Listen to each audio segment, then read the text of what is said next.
신자는 자신이 가진 것이 어디로부터 왔는지를 늘 기억하고 살아야만 합니다.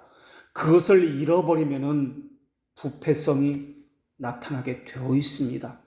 부패성이 나타나면 사람은 교만하게 될 것이고 자기가 어떤 존재인지를 잊어버리게 될 것입니다.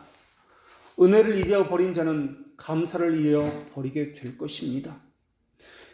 이러할 때 나타나는 교만은 거짓된 평안으로 자기를 인도하게 될 것입니다. 이 정도면 되었다. 자신에 대해서 위로하며 만족하게 될 것입니다. 이때 이 부패성과 함께 나타나는 것이 있는데 하나는 교만이고 또 다른 하나는 게으름입니다. 게으름은 교만과 함께 나타나는 것입니다. 하나님을 알려고 하지 않습니다. 게으름은 하나님에 대한 선한 증거를 갖지 못하기 때문에 나타나는 것입니다. 그래서 하나님의 그 말씀대로 행하지 않습니다. 옳은 것은 옳은 것이고 그른 것은 그른 것인데 이러한 단순함을 잃어버리고 복잡하게 자신을 이끌고 갑니다. 수많은 변명, 상황, 환경을 들어서 자신은 아담처럼 마치 선악을 알게 나무의 그 열매를 따먹은 하와처럼 변명을 하면서 자기는 죄가 없다. 죄가 있어도 다른 것 때문에 내가 이럴 수밖에 없었다라고 자신을 최소화시킵니다. 물론 경건한 자의 마음도 평화로운 나를 찾아보기 쉽지가 않을 것입니다. 왜냐하면 경건한 자의 마음에는 믿음이 있기 때문에 믿음을 가진 자에게는 늘 회개가 따라오기 때문에 그렇습니다. 복음의 요체는 회개와 죄 사함으로 구성되어 있습니다. 그래서 경건한 자가 가진 믿음에는 반드시 회개가 따라옵니다. 어떤 사람은 회개했기 때문에 하나님이 주실 것이다.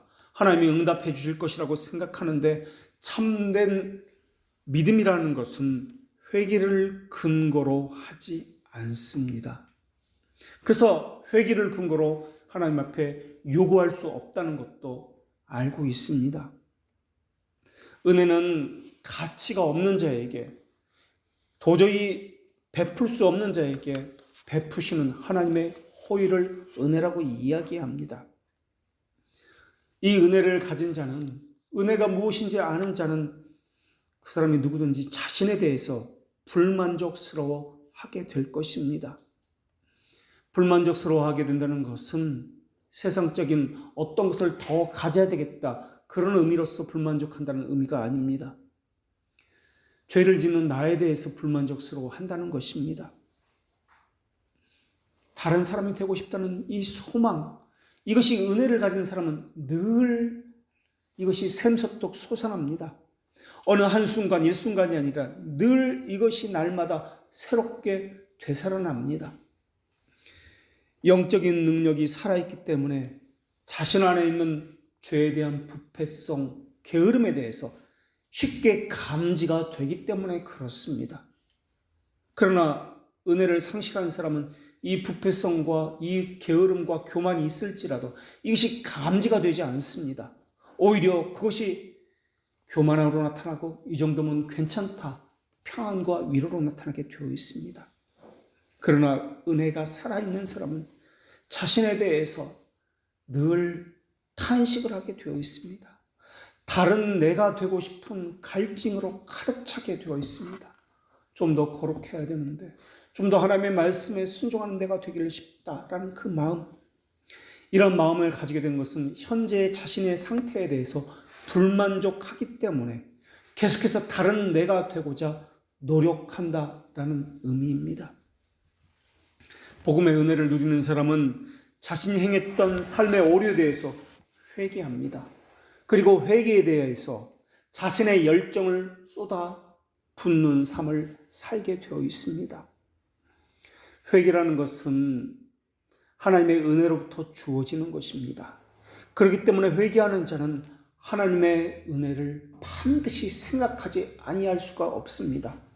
그래서 통회하는 회개를 하게 되면은 그리스도의 십자가의 은혜가 얼마나 큰지 생각할 수밖에 없습니다. 십자가에 대해서 생각하게 되면은 내 죄가 생각나며 내가 얼마나 큰 죄를 저질렀는지, 왜 예수님께서는 이 죄를 짊어지시고 그 십자가에 죽으셨는지 뼈저리게 깨닫는 일들이 나타나게 되어 있습니다. 이것을 체험하여 하는 사람은 이것이 어떤 의미인지, 십자가가 어떤 의미인지 잘 알 것입니다.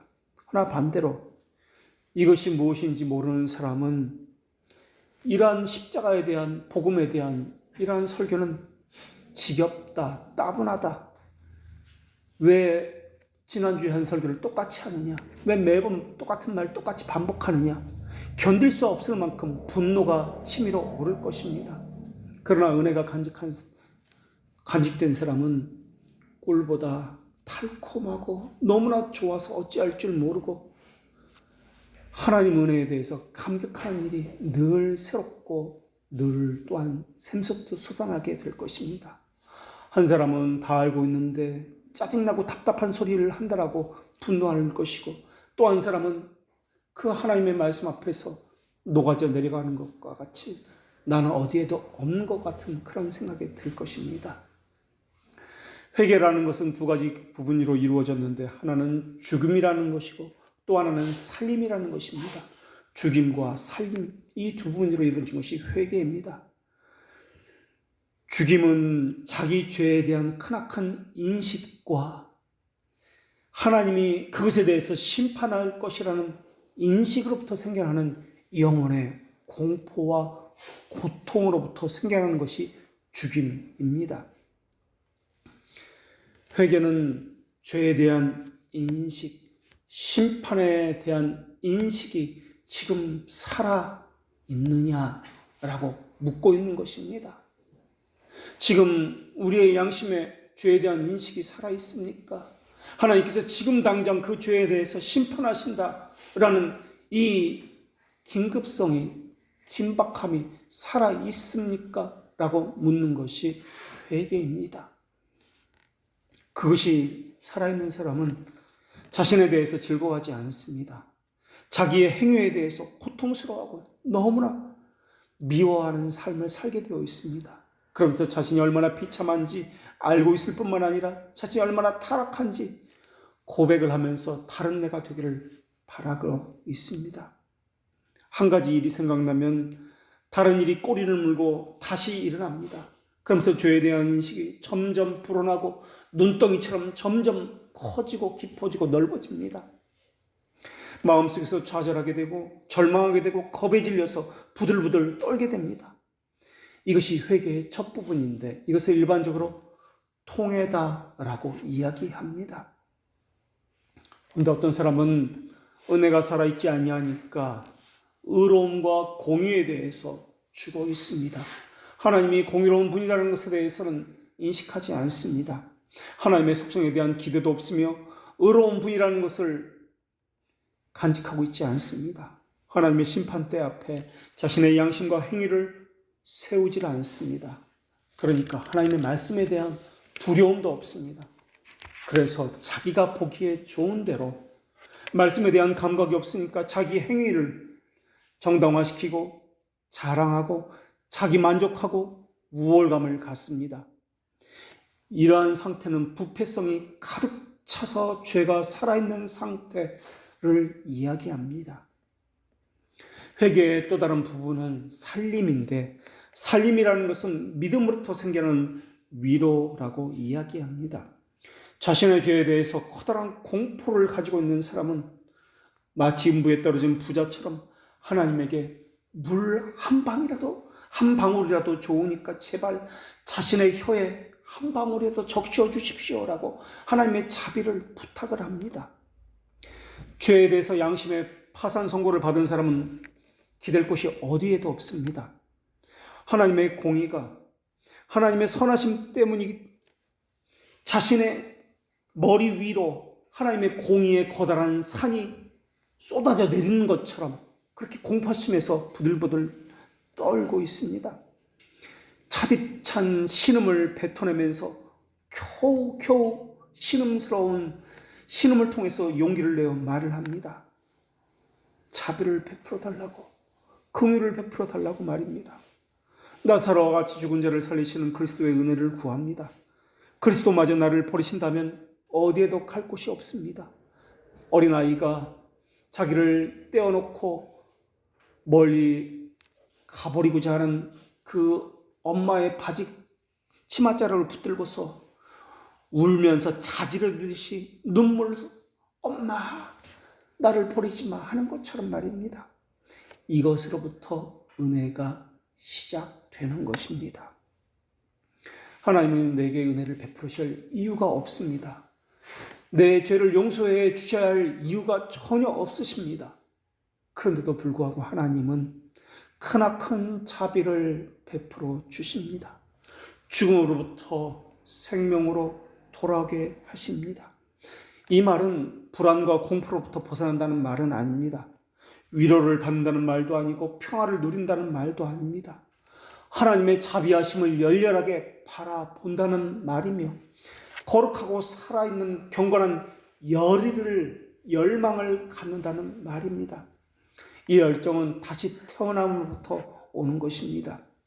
이것은 자기에 대해서는 죽는 것이며 올바름과 하나님의 공의에 대해서는 사는 것을 이야기합니다. 결국 죽임과 살림이라는 것은 혀의 문제가 아니라 삶과 연결되어 있다라는 것입니다. 우리는 영지주의를 배울 때 영적인 지식이다라고 배웠습니다. 또 믿음을 배울 때도 이것을 지식이다라고 배웠습니다. 영지주의도 지식이고 믿음도 확실하고 확고한 부성에 대한 지식이다. 이 둘 모두는 모두 지식을 이야기합니다. 그러나 이 둘의 차이는 분명하게 다릅니다. 영지주의의 특성 가운데 하나가 상상 그리고 철학에 관한 것입니다. 마인드에 관한 것입니다. 생각에 관한 것입니다. 그러나 믿음은 삶에 관한 것이고 중생한 자는 성령께서 의지에 역사하기 때문에 믿음은 의지에 관한 것입니다. 성령님은 심정에 역사하셔서 사람의 의지를 변화시키기 때문에 그렇습니다.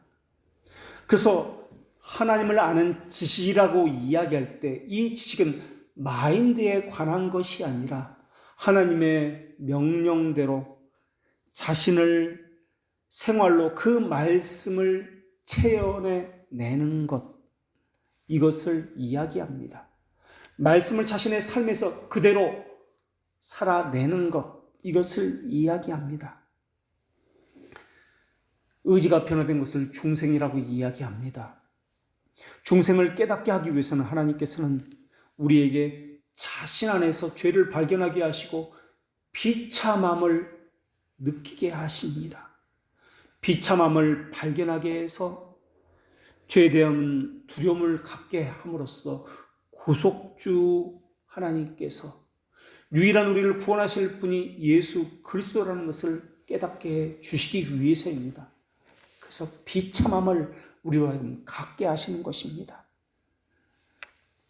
그래서 하나님의 나라를 향해서 분투하는 삶을 살게 하기 위해서입니다. 이것이 중생으로부터 비롯되는 일들입니다. 헌데 생각만을 가지고 신앙생활하는 사람들이 있습니다. 이러한 사람은 신앙생활을 하는 사람이 아니라 믿음을 가진 사람이 아니라 영지주의, 이 철학적 상상력을 가지고 종교생활하는 사람입니다. 이러한 사람들은 하나님의 나라에 대해서 분투하는 삶은 살지 않습니다. 그저 상상, 생각에서만 모든 것이 이루어집니다. 그러면서 자신은 이 정도면 훌륭하다라고 착각을 하고 있습니다. 자기를 부인하는 것 없습니다. 한 몸을 위한다는 것, 교회를 위해서 부르심을 받았다는 것 전혀 관심이 없습니다. 관심은 있어도 영지주의의 특징처럼 생각 속에서만 있습니다. 그래, 교회를 위해서 이렇게 해야지, 한 몸을 위해서 이렇게 해야지, 철학적 상상력만 가지고 있습니다. 실제로 이것이 의지로 표현되지 않습니다. 물론 이런 사람도 때때로는 금욕적인 삶을 삽니다. 때로는 은사를 가지고 이야기하기도 합니다. 그러나 바로 이러한 것들이 영주주의의 세 가지 특징이라는 것을 우리가 이미 배웠습니다.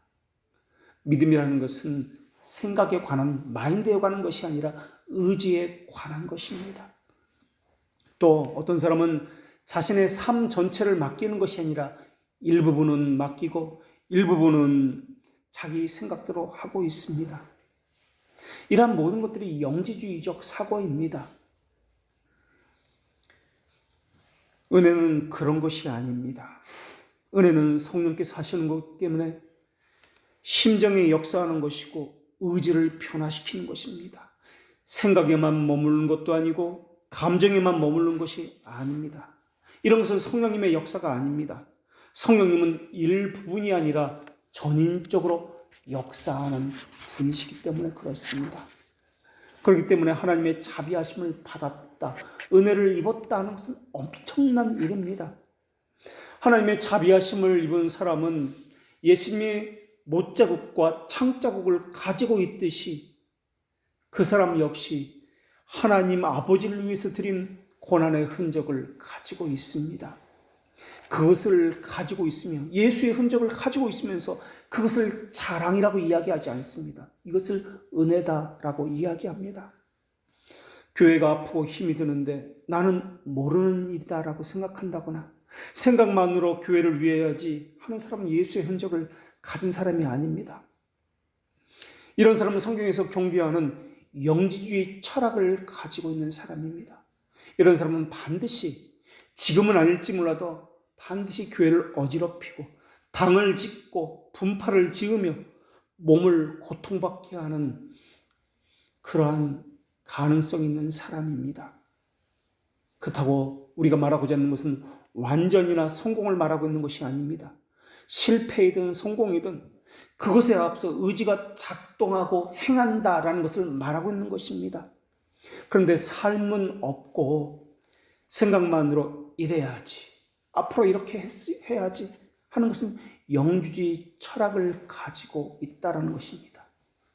한국교회는 이런 사람들이 너무나 많이 있습니다.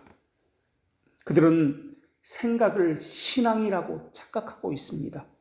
미혹의 영은 신앙이 아닌 것을 신앙이라 여기게 만들고 있습니다. 믿음이 아닌 것을 믿음이라 여기게 만들고 속이는 일을 하고 있습니다. 게으름과 부패는 은혜에서 나온 것이 아닙니다. 죄가 만드는 것은 게으름과 부패입니다. 은혜가 만드는 것은 의지의 전환, 삶의 변화입니다. 스스로 자기를 격려하라고 꿈을 꾸면서 하나님의 명령하시고 약속하신 것에는 따르지 않습니다. 그러면서도 신앙생활을 하고 있다고 착각하고 있는 것, 이것이 영지주의적인 그러한 종교생활을 하는 사람들의 모습입니다.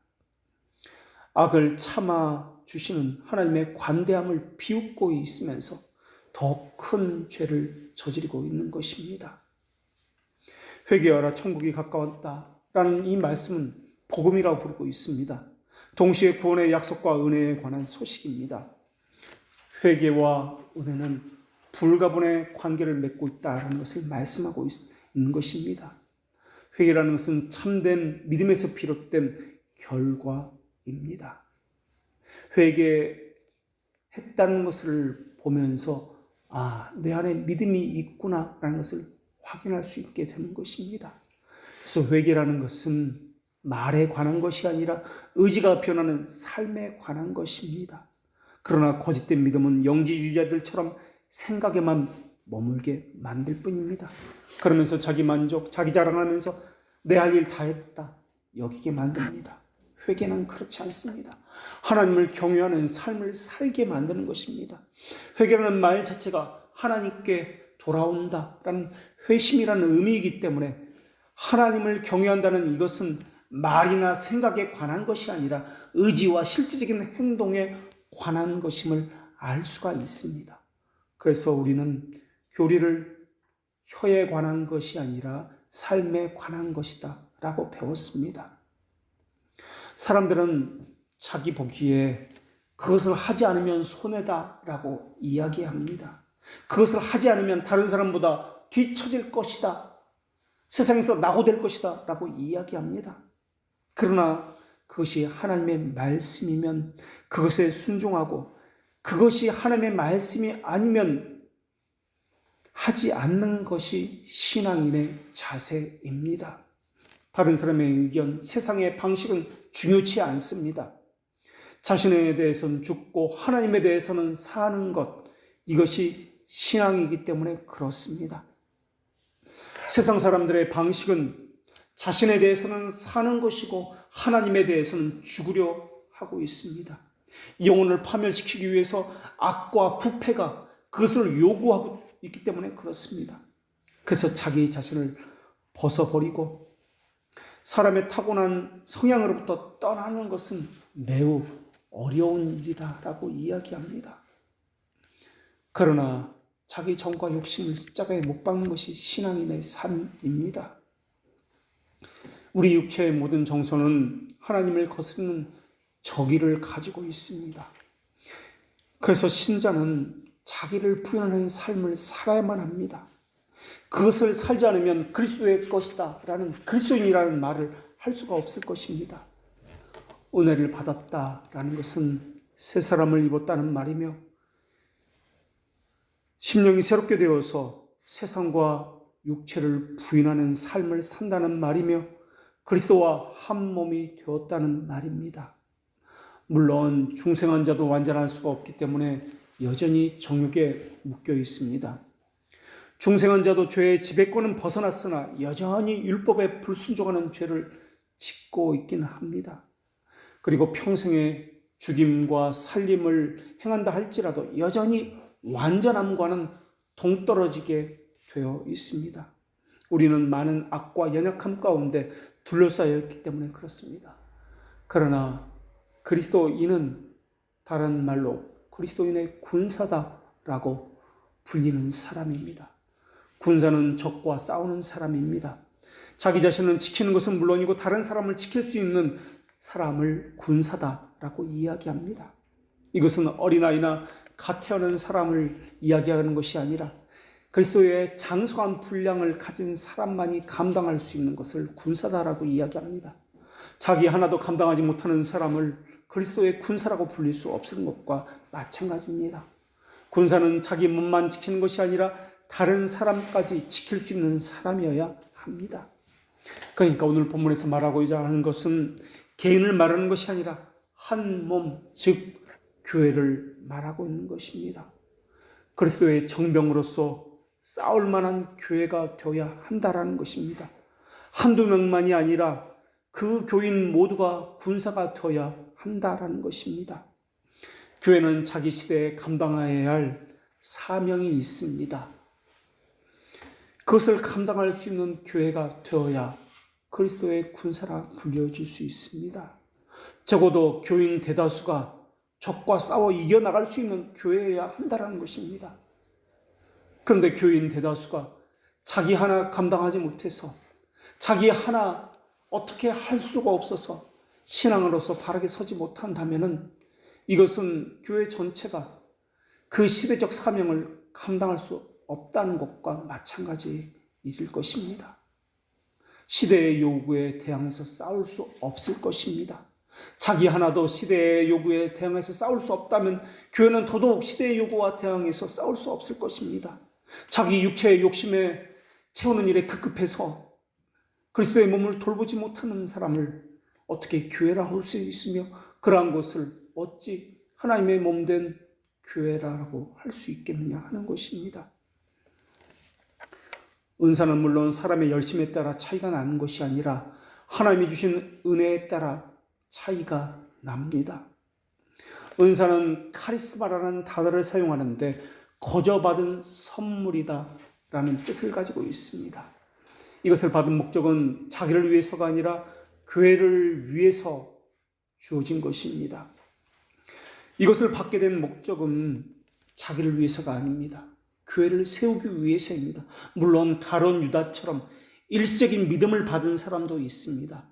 이 믿음을 받은 사람, 수많은 은사를 가졌지만은 이것을 가진 이 가룟 유다는 양자의 영을 받은 사람이 아니었습니다. 물론 이 사람도 어느 정도까지는 하나님의 선하심을 맛보아 수가 있습니다. 타락한 이성으로도 자연에 나타난 하나님의 선하심을 알 수 있는 것과 어느 정도까지는 알 수 있는 것과 마찬가지입니다. 그런 사람도 한동안은 믿음의 형태를 지닐 수도 있습니다. 하늘의 은사와 그리스도에 대한 맛을 어느 정도는 볼 수도 있습니다. 그러다 보니까 사람들은 이것 때문에 자신이 믿음을 가졌다라고 자신을 속이기도 합니다.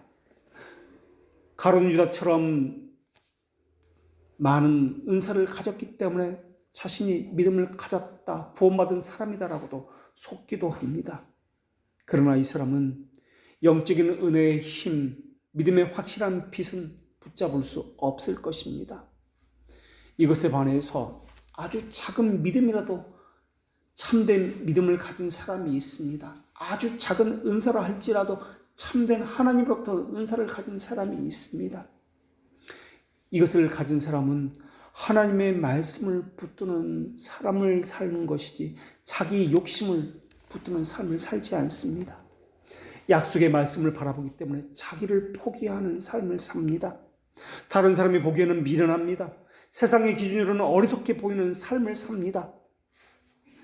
그러나 효과적으로 그리스도를 신자와 묶으시는 분은 성령이기 때문에 그들의 삶은 의지의 변화로 이것을 나타냅니다. 성령께서 오셔서 그 사람으로 하여금 세상과 멀어지게 할 뿐만 아니라 신자로 하여금 교회로 부르시고 교회와 한 몸이 되어서 같은 소망을 품게 하십니다.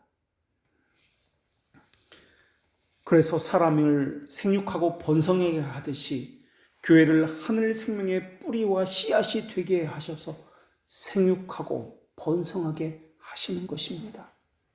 하나님은 요엘 선지자를 통해서 그날에는 내 영을 만민에게 부어주시겠다고 말씀하셨습니다. 지금 우리의 모습은 이렇지만은 하나님이 정하신 그때에는 우리의 모습은 이것과는 다를 것이라는 소망을 가지고 있습니다.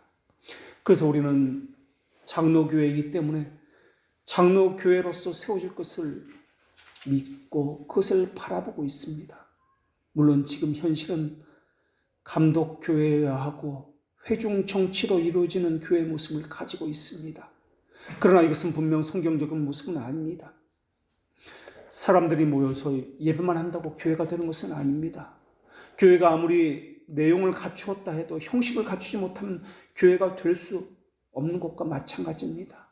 또 형식을 아무리 갖추었다 할지라도 내용을 갖추지 못하면 교회라 할 수 없는 것과 마찬가지입니다.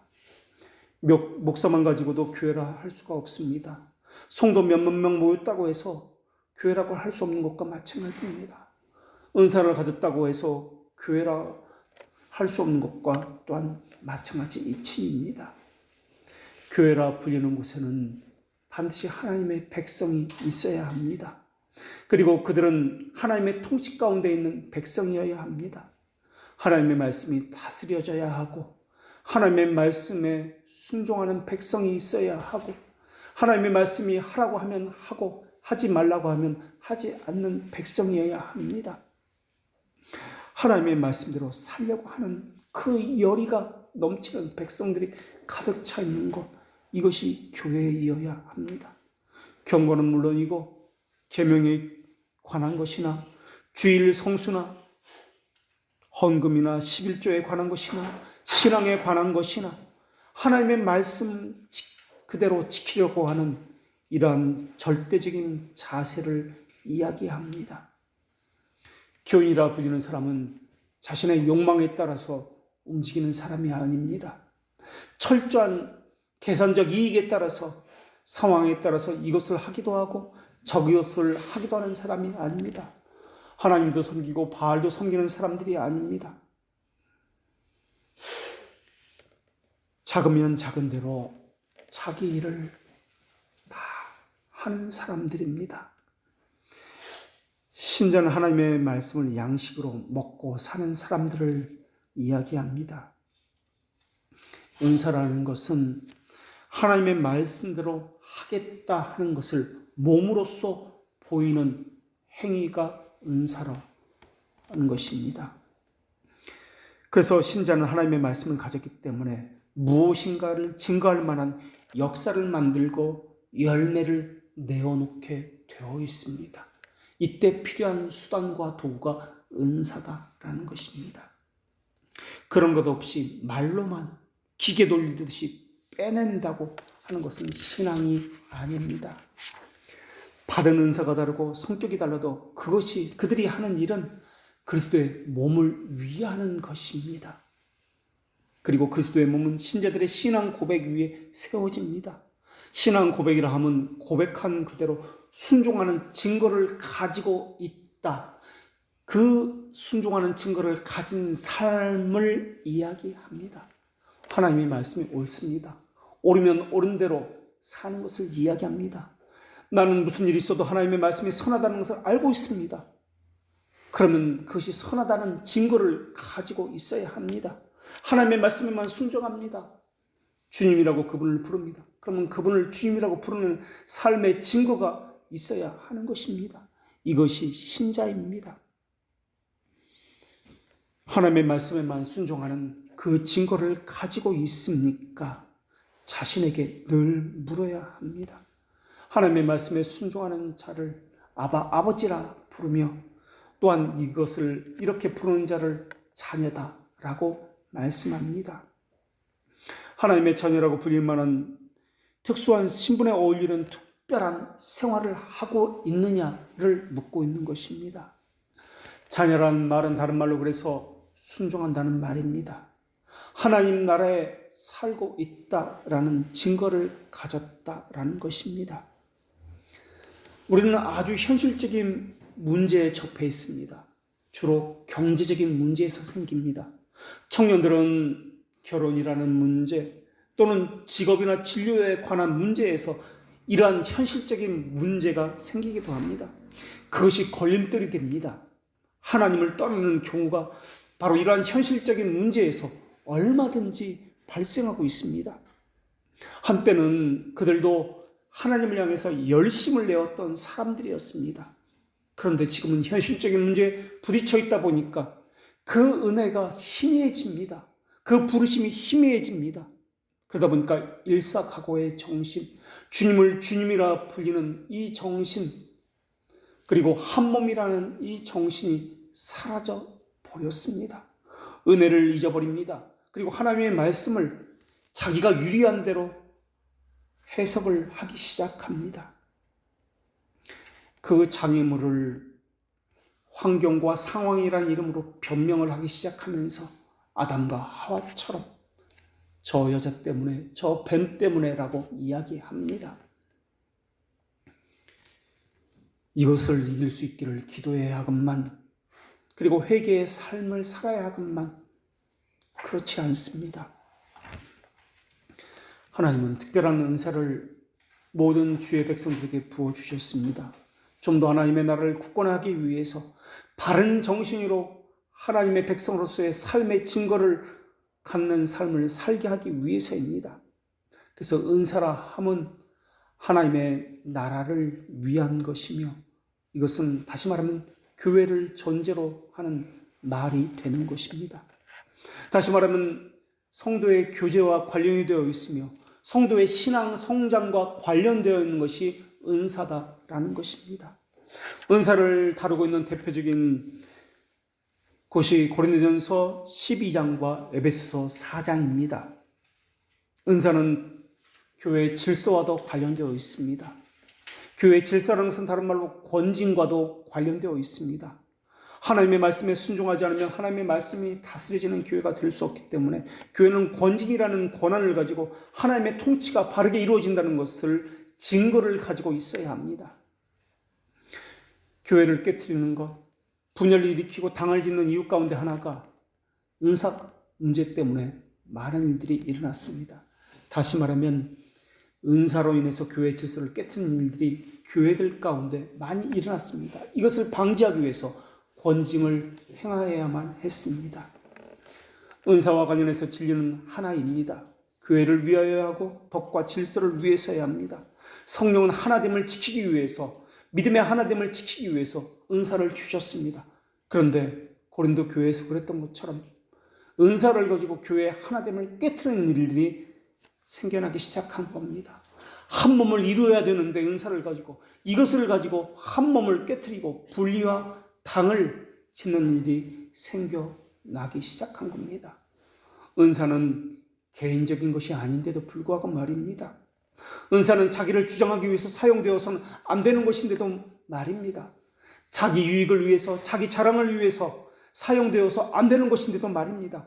하나님께서 주셨는데도 불구하고 사람들은 자기 자신을 위해서 사용하다 보니까 수많은 분쟁과 다툼이 일어나기 시작하며 한 몸에서 떼어져 나오고 분리되는 일들이 일어나기 시작한 겁니다. 은사를 사용하는 원리는 자기를 부인하는 겸손입니다.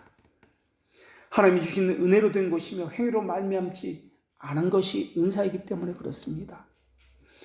그래서 은혜를 잊어버리면, 하나님이 주셨다는 것을 잊어버리면 교만하게 되어 있으며 한 몸에서 떨어져 나가는 당을 짓는 것, 분란이 일어나는 것, 이러한 일들이 일어나게 되어 있습니다. 은사는 사용함에 있어서 내 것이 아닙니다.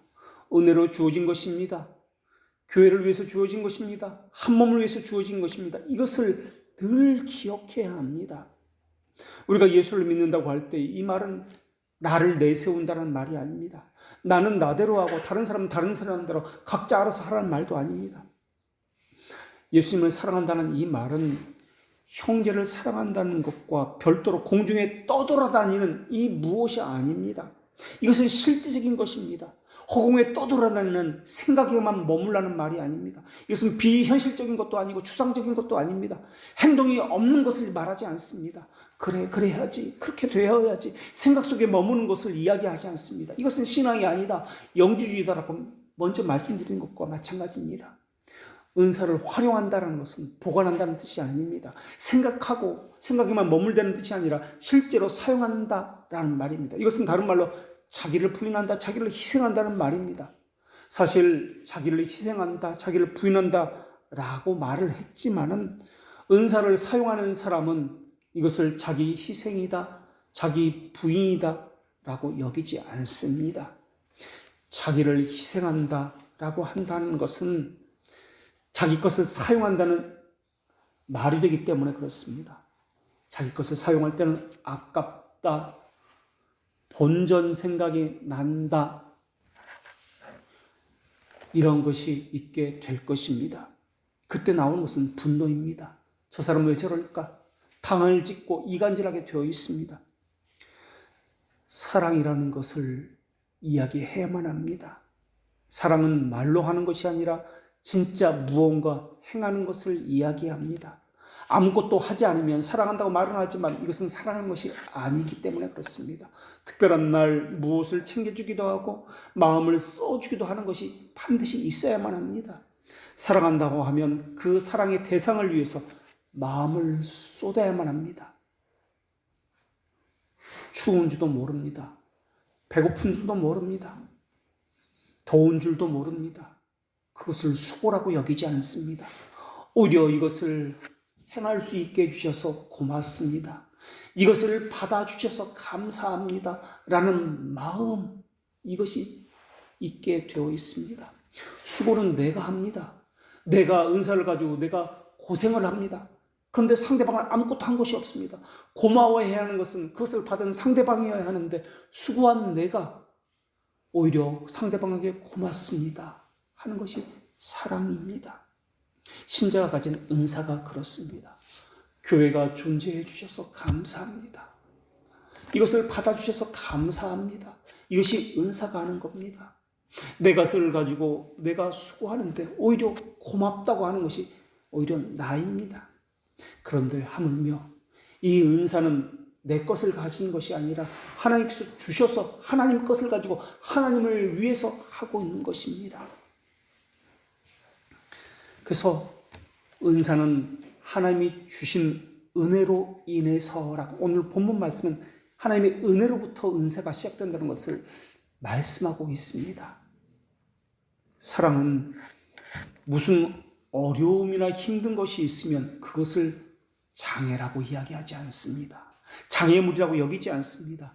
이것을 다 극복하고서라도 사랑하는 대상에게 무언가를 해줄 수 있게 되기를 원합니다. 사랑은 장애물이 하등 문제가 되지 않습니다. 오히려 더 열렬하게 만드는 전사가 되게 하는 조건이 장애물입니다. 자기 것을 가지고 사용해도 자기 것으로 여기지 않습니다. 주를 위해서라면 아까운 것이 전혀 없습니다. 그런데 이것은 주님이 주신 것입니다. 그것을 가지고 주님을 위해서 사용하고 있는데 무엇이 아깝단 말입니까? 무슨 환경이 이래서, 무슨 상황이 이래서 이런 것은 주님을 사랑하지 않는다는 증거에 불과할 뿐입니다. 사랑은 환경이 그렇기 때문에 그것을 이겨냅니다. 주님의 말씀대로, 사랑의 대상이신 그분의 말씀대로 행하는 것을 더 기뻐합니다. 자기가 먹지 않아도 사랑하는 주님이 드신다면 더 기쁜 겁니다. 그것만 바라봐도 기쁘고 배부른 겁니다. 재물이 있는 곳에 내 마음이 있다는 말씀도 그런 것과 맥락이 같은 말씀입니다. 사랑한 만큼 마음이 있고 시간을 내고 재물을 내어 놓는다라는 것입니다. 부자라 더 내고 가난한 자라 덜 내고 그러지 않습니다. 간절한 사랑에서 나오는 것이 은사를 활용하는 자세입니다. 사랑하는 대상 이외에 다른 사람에게 끌려가는 것은 사랑이 아닙니다. 주님을 사랑한다고요? 아니, 하나님을, 그리스도를 주님이라고 부른다고요? 그렇다면 주님이라는 것은 그 이름을 부르는 것을 종이다라고 자처하는 것입니다. 사랑의 대상이신 그리스도께서 주도하는 신앙을 가지지 않은 사람이 어떻게 주님이라고 그분을 부르겠느냐라는 것입니다. 자기 십자가를 진다는 것은 내가 일상생활에서 받는 인생고를 이야기하지 않습니다. 안 져도 되는 것인데 스스로 지는 십자가를 이야기합니다. 멍에가 가볍다고요? 멍에라는 것은 자체가 무겁습니다. 그런데 예수님은 내 멍에는 가볍다라고 말씀합니다. 사랑한다면 무겁다고 여기지 않습니다. 오히려 기뻐합니다. 예수님이 좋으니까 예수님의 말씀도 좋은 겁니다. 예수님이 좋으니까 예수님을 위해서 무엇이라도 하고 싶은 겁니다. 누구와 시키지도 않았습니다. 바라지도 않았습니다. 그러나 사랑하는 그분을 위해서 무엇이라도 하고 싶은 그 간절함 때문에 밤잠을 설치는 것입니다. 그분이 좁은 길을 걸었기 때문에 그분을 사랑하는 그 사람도 좁은 길을 걷기를 원하는 것입니다. 그분이 고통을 받으셨기 때문에 그분을 사랑하는 사람은 그분처럼 자기 몸에 그리스도의 그 고난을 채우려고 하는 것입니다. 그분이 낮아지셨기 때문에 낮아짐을 두려워하지 않는 것입니다. 그분이 죽으셨기 때문에 죽으심을 두려워하지 않는 것입니다. 그분이 부활하셨기 때문에 자신도 부활할 것을 소망하고 확신하는 것입니다. 그래서 사도 바울이 가장 고난이 있고 환경이 어려움이 있을 때 오히려 찬송과 기도를 드렸다는 것을 우리는 성경을 통해서 읽고 있지 않습니까? 감옥에서 있을 때 사도 바울은 찬송이 더 깊이를 더해갔습니다. 우리의 생각으로는 감옥에 갇혀있는 사람은 울어야 되고 절망해야 합니다. 감옥 밖에 있는 사람은 자유롭고 평안해야 합니다. 그런데 감옥 안에 있는 바울이 감옥 밖에 있는 사람의 평안을 위해서 오히려 기도하고 있습니다. 우리의 상식을 벗어납니다. 감옥 밖에 있는 사람이 감옥 안에 있는 사람을 위해서 기도해야 마땅합니다. 감옥 밖에 있는 사람은 좌불안석하고 마음이 조급하고 힘들어합니다. 그런데 감옥 안에 있는 사람은 마음이 평안하고 오히려 찬송을 하고 있습니다. 밤중쯤 되어 바울과 실라가 기도하고 하나님을 찬미하며 죄의 수들이 듣더라. 감옥 밖에서 감옥을 지킨 사람은 불안해하고 벌벌 떨고 있습니다. 감옥 안에 있는 사람은 마음이 편하고 세상을 다 가진 사람처럼 그렇게 보이고 있습니다. 지금 당한 고난, 앞에 놓인 장애물, 사랑하는 그분을 생각하니까 이 장애물이 더 귀하고 값진 상급처럼 보입니다. 예수 그리스도의 고난에 내가 동참했다는 표시를 가졌다는 것이 오히려 자랑스럽고 당당합니다.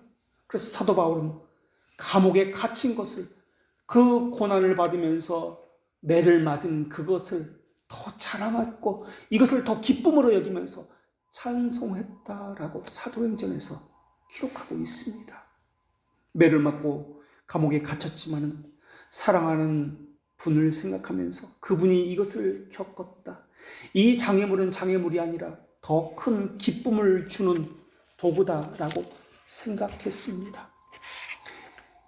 그 장애물 뒤에 있는 소망이 더 크게 보였기 때문에 그렇습니다. 그래서 성도의 인내는 소망을 위해서 주어진 것이라고 말씀하고 있습니다. 은사는 교회를 위해서 그렇게 사용하는 것입니다. 그것은 짐에 관한 이야기가 아니라 소망에 관한 이야기이기 때문에 그렇으며, 또한 그것은 고난과 십자가가 아니라 기쁨과 행복과 부활에 관한 것이기 때문에 그렇습니다. 그리스도의 몸이 행복해지는 것이 나의 행복입니다. 그리스도의 몸이 잘 되는 것이 내가 잘 되는 것입니다. 그리스도의 몸이 잘 되고 행복해진다면 나는 어떻게 되어도 좋습니다. 이것이 은사를 가진 사람들의 마음입니다. 은사는 은혜로 주어졌기 때문에 그렇습니다. 다른 사람은 다른 것을 가졌거나 갖지 못했는데 나는 특별한 은사를 가졌기 때문에 그렇습니다. 특별한 사랑을 받았기 때문에 그렇습니다. 특별한 사랑을 받았기 때문에 특별한 사랑을 드릴 수 있어야 합니다. 이것도 하고 싶고 저것도 하고 싶고, 이것을 하면은 하나님이 기뻐하시겠지, 저것을 하면 하나님이 기뻐하시겠지, 이러한 것들이 마음에서 샘솟도록 솟아납니다. 그래서 이것도 하고 저것도 하는 것입니다. 이런 마음은 이단들이나 이교도들이 자기 교주나 교단을 위해서 순교의 정신으로 떠받들겠다는 정신을 말하는 것이 아닙니다. 이것은 억지나 강압을 이야기하는 것이 아니라 자발적이고 자원하는 것을 이야기하며 기쁨으로 하는 것을 이야기하며 행복해서 하는 것을 이야기하는 것입니다. 진리를 함으로 인해서 이것이 너무나 감격스러운 것입니다. 당당합니다. 누구 눈치 볼 것도 없고 어디에서도 떳떳합니다. 그분이 나의 주님이라는 것이 오히려 자랑스럽습니다. 하나님의 거룩한 나라가 이 땅에 세워져 가는데 나도 한 명의 백성으로서 참여하는 것, 이보다 더한 특권이 없다고 생각되어집니다. 내가 가지고 있는 것이 다 하나님께서 주신 것입니다. 내가 가진 일부분은, 그 중에서 일부분은 자신의 생명과 생활을 유지하는 데 사용하기도 합니다. 그러나 때에 따라서는 그것조차 바쳐야 할 때가 있습니다. 자신의 삶 전체를 바친다는 것이 신앙인데 자신의 모든 것을 바쳐야 할 필요가 있으면 그것까지도 다 바쳐야 합니다. 그러고도 다 바치고도 행복해지는 것이 신앙입니다. 과부의 2렙돈은 아주 적은 돈입니다. 과부는 자신의 생활비 전부를 하나님께 드렸습니다. 하나님께서 받으시는 것은 그 돈이 아니라 그 가득한 마음이었습니다. 내가 이렇게 정성껏 드렸으니까 이제 하나님께서 나를 알아봐 주시겠지 하는 것은 이교도적인 생각입니다. 과부는 무엇을 바라고 치성을 다해 드린 것이 아니었습니다. 누가 봐달라고 드리는 것은 이교도들이 행하는 것입니다. 목사님이 봐주겠지, 이것을 가지고 특별 기도를 해 주시겠지, 이것은 잘못된 신앙의 모습입니다. 내 성의에 점수 좀 주시겠지 하는 것과 같은 것입니다. 내가 원하는 것 좀 안 되면 어떻습니까? 내가 바라는 것 좀 안 가지면 좀 어떻습니까? 신자는 이미 가장 좋은 것을 가진 사람들, 가장 소중한 것을 가진 사람들 아닙니까? 가장 소중한 주님을 팔아서라도 다른 것을 사는 사람들을 무엇이라고 불려야 하는 것입니까? 오히려 다른 것을 다 팔아서 보화가 묻힌 밭을 사야 되는 것 아닙니까? 이것이 되기 위해서는 하나님께 모든 것을 받아서 산다는 것을 잊지 않는 것이 필요합니다.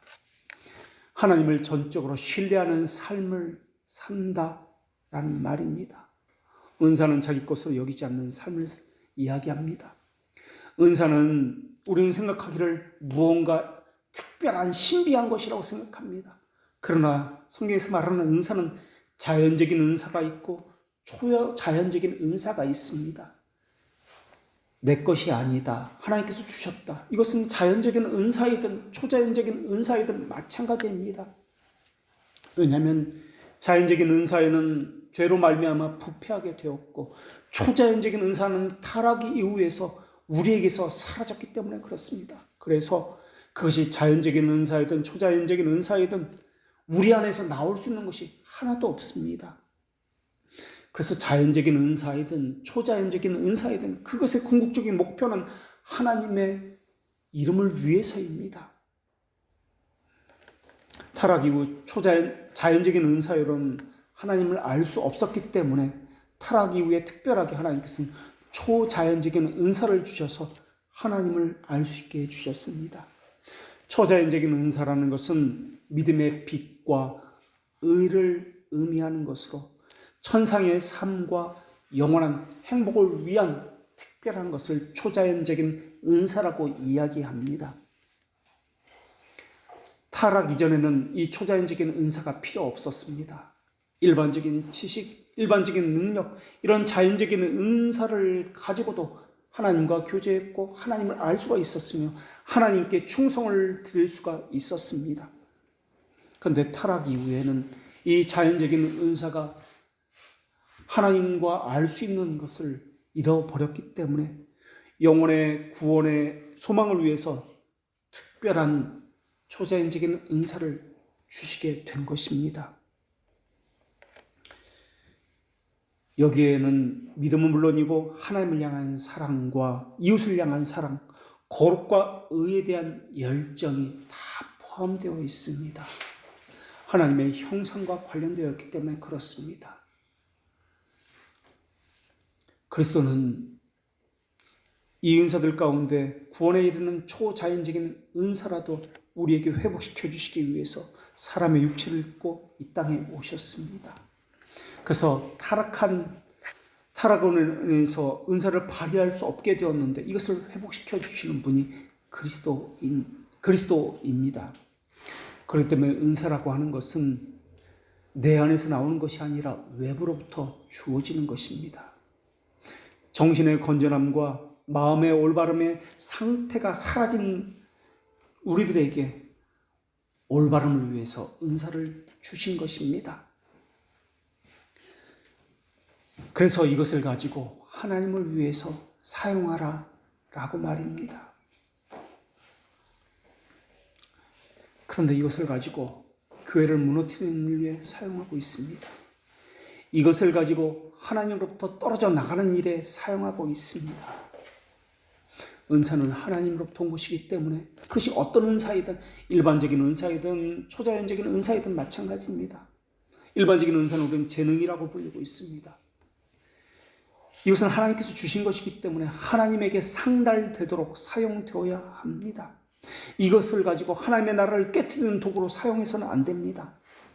그런데 어떤 사람은 이 은사를 가지고 배교의 도구로 활용하고 있습니다. 한 몸에서 떨어져 나가는 도구로 활용하고 있습니다. 은사는 무슨 음식과 같아서 처음 먹을 때는 맛있다가 나중에는 배불러서 맛이 없어지는 것과 같은 것이 아닙니다. 처음에는 재미있게 교회를 사랑하고 교회를 위해서 섬기다가 나중에는 흥미도 잃어버리고 귀찮고 그렇게 하는 것도 싫어서 그러라고 주어진 것이 아닙니다. 이것은 신앙을 가진 사람들의 모습이 아닙니다. 하나님을 사랑하라고 주어진 것이 은사입니다. 이것은 하나님을 위해 사용하면 사용할수록 더 깊어지고 더 기쁨을 느끼는 것이 은사입니다. 성경을 읽을 때도 찬송을 부를 때도 이러한 것이 우리가 경험되어지는 것입니다. 한 번 불렀을 때 그리고 나중에 여러 번 불렀을 때 그 깊이와 그 맛이 다른 것과 마찬가지입니다. 신앙의 초년 시기에 불렀던 찬송과 신앙의 깊이가 있던 말년의 시기에 부른 찬송의 그 깊이와 맛은 다른 것처럼 말입니다. 세상의 방식이나 세상 음악이라면 그 맛이 점점 갈수록 퇴보할 것이고 그 맛을 잃어갈 것입니다. 그러나 하나님을 찬송하는 것은 부르면 부를수록 그 깊이와 맛을 더해갈 것입니다. 그리고 찬송이라는 것은 세상 노래와는 달리 내가 부르면 위로를 받고 내가 부르면 족한 것이 세상 노래이지만은 찬송이라는 것은 하나님께서 받으셔야만 찬송으로서의 가치가 있는 것입니다. 은사도 마찬가지입니다. 내가 사용하는 것이 중요한 것이 아니라 하나님께서 받아주시는 것, 한 몸을 세우는 것, 이것이 더 중요합니다. 기도는 하나님이 들으시는 기도가 아니면 이 기도는 아무 소용이 없는 것과 마찬가지입니다.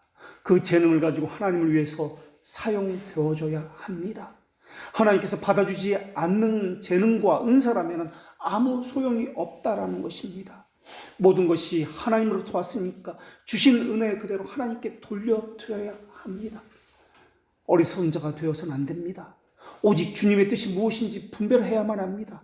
나더러 주여 주여 하는 자마다 천국에 들어갈 것이 아니요 다만 하늘에 계신 내 아버지의 뜻대로 행하는 자라야 들어갈 수 있다고 말씀하셨습니다. 이 시대의 어두운 것을 본받지 말고 하나님이 기뻐하시는 것이 무엇인지 늘 지혜롭게 생각해야 할 것입니다. 기도하겠습니다.